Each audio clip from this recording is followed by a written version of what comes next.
박사님, 지난번에 인사이드 아웃에 나올지 모르는 잠재적인 감정 캐릭터들을 소개해 주셨는데요. 이 세상에는 많은 감정들이 있는데 더 풀어주실 수 있나요? 이야, 에렉, 지난번 콘텐츠가 재밌었나봐요. 좋습니다. 그렇다면 조금 더 풀어보죠. 첫 번째로 소개할 캐릭터는 autonomy, 독립심, 한국명으로 자유리라고 부르면 좋겠네요. 자유리의 MBTI 유형은 INTJ, 즉 내향적, 직관적, 사고적 판단형입니다. 매우 독립적이고 전략적인 사고를 하는 유형이죠. 이런 성격 덕분에 자유리는 스스로 생각하고 결정을 내리는 데 강합니다. 라일리가 어떤 중요한 결정을 혼자 내려야 할 때 자유리가 나타나 도움을 줄 수 있어요. 하지만 자유리의 독립심이 너무 강하면 라일리가 다른 사람들과 거리를 두고 고립될 수 있습니다. 반대로 자유리가 부족하면 라일리는 의존적인 성향을 보이며 스스로 결정을 내리지 못할 수도 있죠. 다음 캐릭터는 empathy, 공감, 한국명 공감이입니다. 공감이의 MBTI 유형은 INFJ로 내향적, 직관적, 감정적, 판단형의 특성을 가지고 있습니다. 따뜻한 마음과 강한 이상주의는 라일리가 타인의 감정을 잘 이해하고 깊게 공감하게 돕습니다. 하지만 공감이가 너무 강하면 라일리가 자기 자신을 돌보지 못하고 남을 위해 지나치게 많은 것을 희생할 수 있습니다.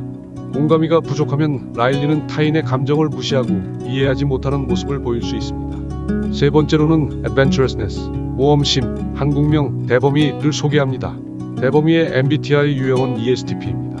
외향적, 감각적, 사고적, 인식형의 특성을 지닌 ESTP는 활력이 넘치고 현실적인 문제 해결을 잘하는 유형이죠. 대범이는 이런 성격으로 라일리가 새로운 경험을 추구하고 모험을 즐기게 도와줍니다. 하지만 대범이의 모험심이 지나치면 라일리는 무모한 결정을 내릴 수 있고 모험심이 부족하면 새로운 도전을 기피하게 되죠. 네 번째로 sociability, 사교성, 한국명은 핵인싸 정도 되겠네요.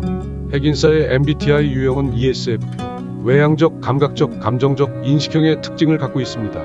ESFP는 사교적이고 현재의 순간을 즐기는 것을 좋아합니다.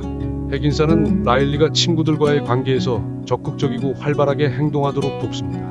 하지만 핵인싸가 지나치면 라일리는 주의력이 분산되고 너무 많은 사회적 활동에 지칠 수 있습니다. 반대로 핵인싸가 부족하면 라일리는 친구들과 멀어지고 외로워질 수 있습니다.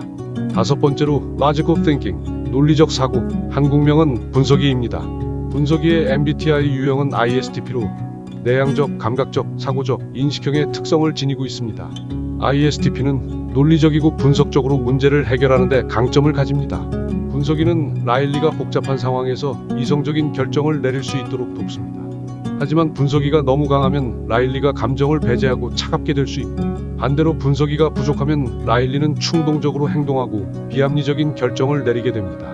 마지막으로 예측해볼 캐릭터로는 idealism, 이상주의, 한국명은 별바라기입니다. 별바라기의 MBTI 유형은 ENFJ, 외향적, 직관적, 감정적, 판단형의 특성을 지니고 있습니다.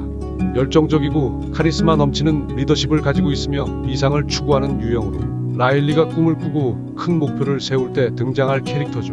이 캐릭터는 라일리에게 긍정적인 에너지를 불어넣고 어려운 상황에서도 희망을 잃지 않게 도울 것입니다.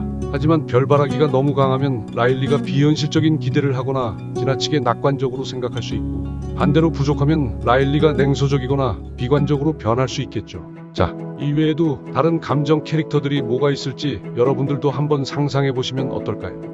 이 영상이 유익했다면 좋아요와 구독을 부탁드리고 저희는 다음에 더 좋은 콘텐츠로 다시 찾아뵙겠습니다. 감사합니다.